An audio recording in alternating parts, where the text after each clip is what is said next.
Welcome back to Proxy, everybody, and today we're going to be talking about the Harlequin Skyweavers in 10th edition and if they're secretly overpowered. So I know what a lot of you are thinking, that this unit is good, but it's nowhere close to overpowered, right? And I would actually argue that units like this fly under the radar a lot of times, and they actually are very strong for their cost, and not only that, but they can win you games by themselves.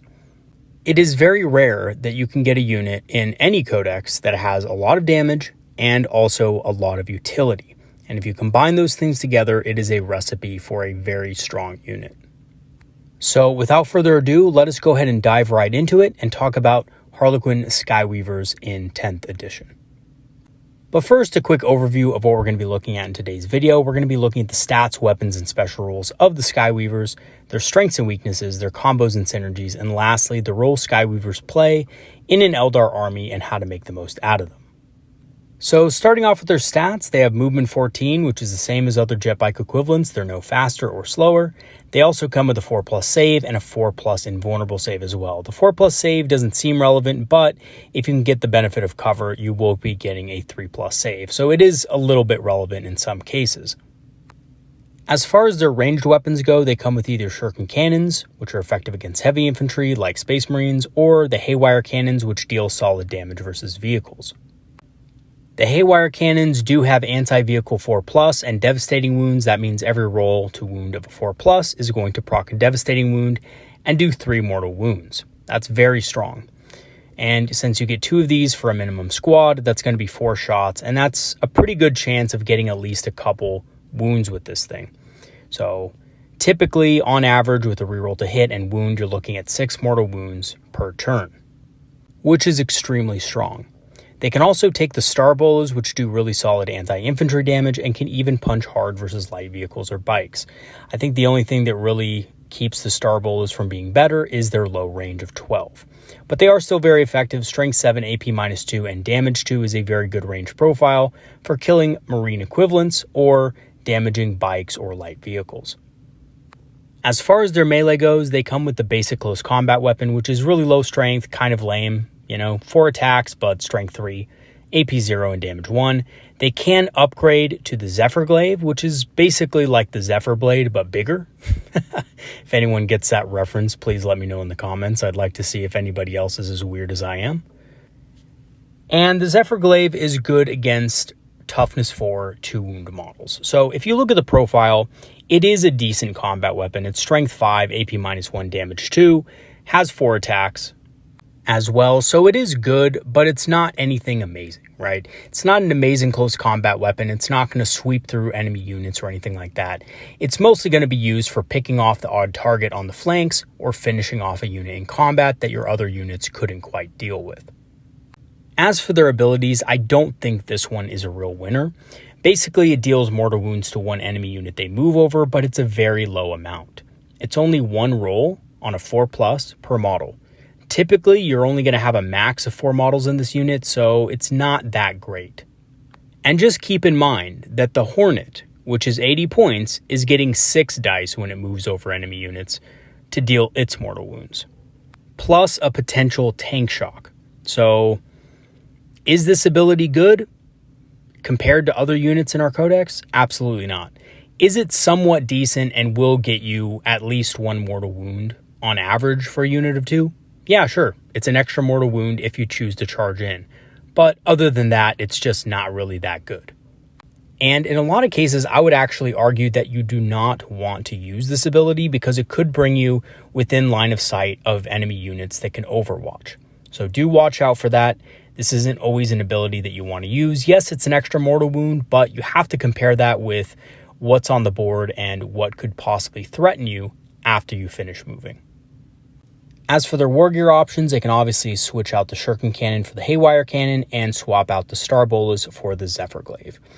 So as for the star bolas and Zephyr Glaive, I think both of them have their roles. I think both of them are good. There's trade-offs for either one. I don't think either one is necessarily worse than the other. Although I think for most craft world builds, you're going to want to go with the Zephyr Glaive just because you're going to want a little bit of extra combat presence in your army. And chances are a lot of your army doesn't already have a combat presence. So if you do have a strong combat presence in your army, I would actually go with the Star Bolas. But if you don't, I would probably opt for the Zephyrglaive.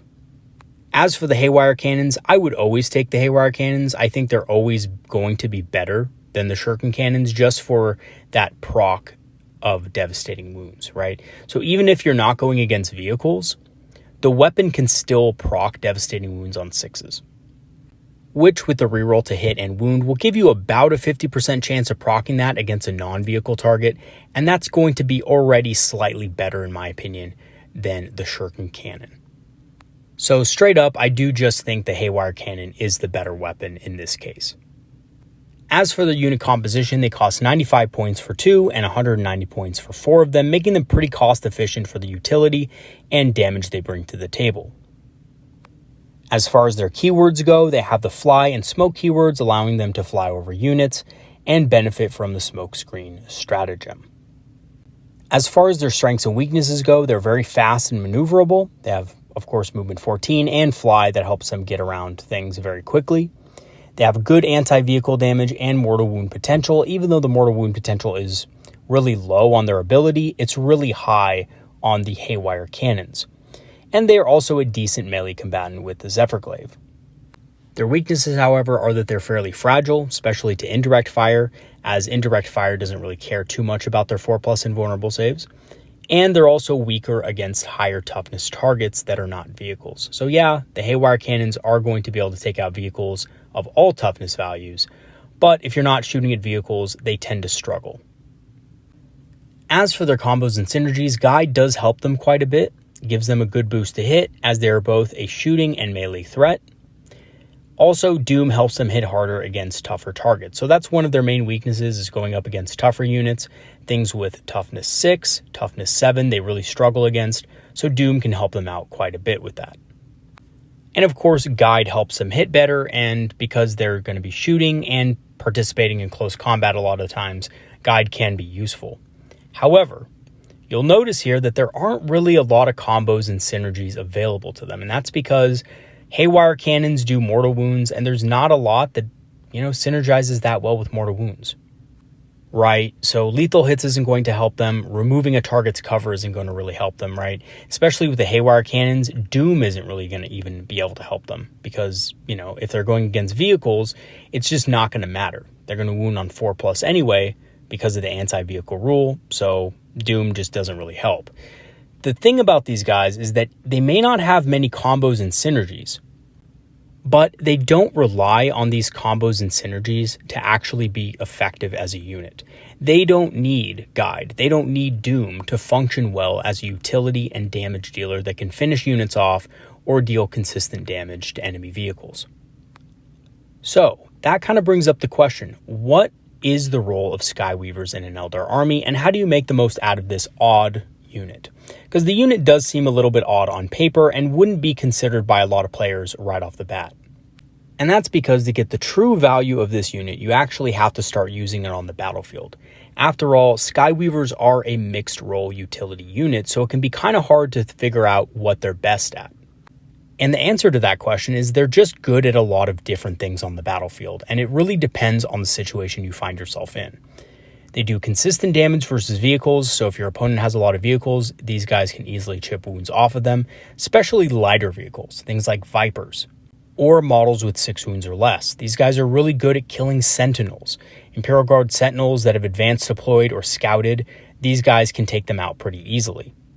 But on the other hand, they can also clean up infantry units as well. Now, obviously they're not good at tackling really tough infantry or, really light infantry, but anything in the middle, something around a Space Marine equivalent, is something that they're very effective at for their cost. And between their shooting and their close combat, they can definitely finish a small unit off. Their speed also allows them to block off areas of the board very quickly or score on secondary objectives reliably. So these guys are a little bit tougher than you would think. As they do have a 4+ invul save, they also have the smoke screen, stratagem available to them because of the smoke keyword, which gives them -1 to hit, as well as the benefit of cover. This will help them against light indirect fire that doesn't have any AP. And on top of that, they have a pretty low profile, so if you wanted to just shoot them up the middle of the board, behind some ruins really quick, into the center where they can do deploy teleport homers, they can do that and have a reasonable chance of surviving to the next turn. And at 95 points, they're just basically a nice toolbox unit that doesn't pay a premium for their dual role. So if you take Shining Spears, for example, they're an example of a unit that pays a premium for their dual role. And Skyweavers don't exactly pay that points cost for being able to do all these different things, which is nice. Basically makes them a really cost-efficient unit for what they can do. And although I think the best way to run these guys is as a squad of 2, if you take them in a squad of 4, they can really start benefiting from those Doom and Guide buffs. So Guide on a unit of 4 is really good at taking out vehicles because you get to reroll all those hits. So a unit of 4 will have 8 attacks with the Haywire Cannons, which means you're probably going to get about 12 mortal wounds, which is insane if you think about it, right? So 8 attacks with Guide, you're probably going to hit mostly all of them. Then you have just 4 as the wound against vehicles. You'll get about 4 there. 4 times 3 is 12. So that's 12 mortal wounds against a vehicle. That's going to one-shot a lot of vehicles in the game. And yes, you do have a very expensive unit, but if you're also spending almost 200 points on this unit, you're going to want to do things like Phantasm and Fire and Fade to get them in and out of cover so that they can remain safe and continue to kill vehicles throughout the game. And to give you a little bit of an example of how effective these guys are at killing vehicles, on average, they do 12 mortal wounds if you have 4 of these guys, and a Fire Prism, right? And that's Big Daddy Fire Prism. That's the thing everybody is running in tournaments right now, and probably will until it gets nerfed, can only do a max of 12 damage with its Prism Cannon, right? It has 2 shots. Each shot does 6 damage, but guess what? They're not mortal wounds.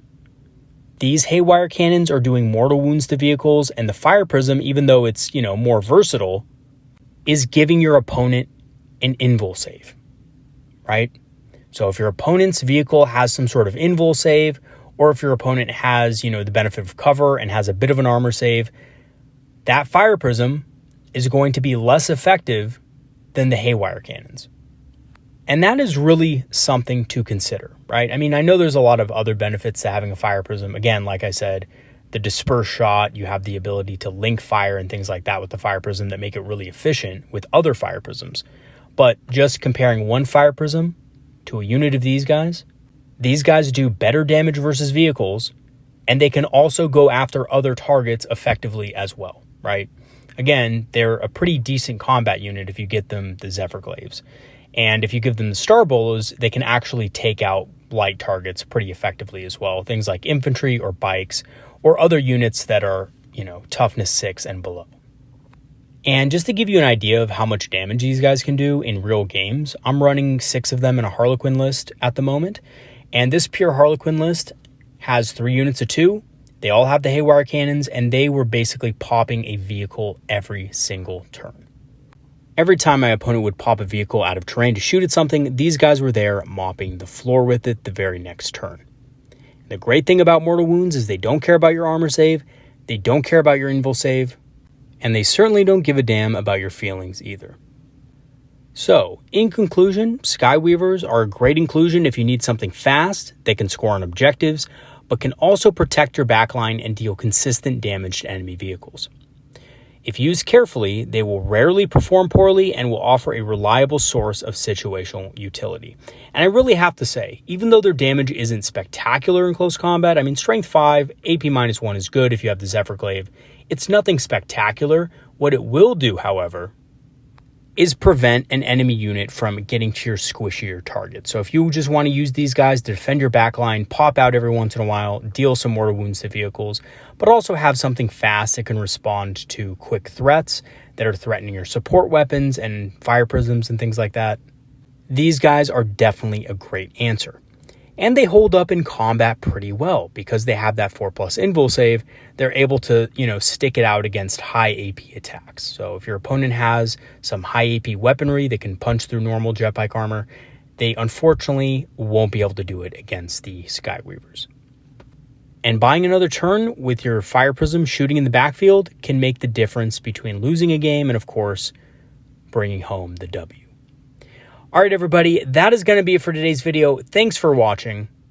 Thank you to all my patrons and supporters who have helped the channel over the last months. Your support is greatly appreciated. If you do want to become a Patreon member, you can go ahead and join via the link in the description. I do have free trials activated, which will grant you permanent access to our Discord community, which is made up of a group of dedicated Eldar players who like to talk about strategies, tactics, and of course, hobbying.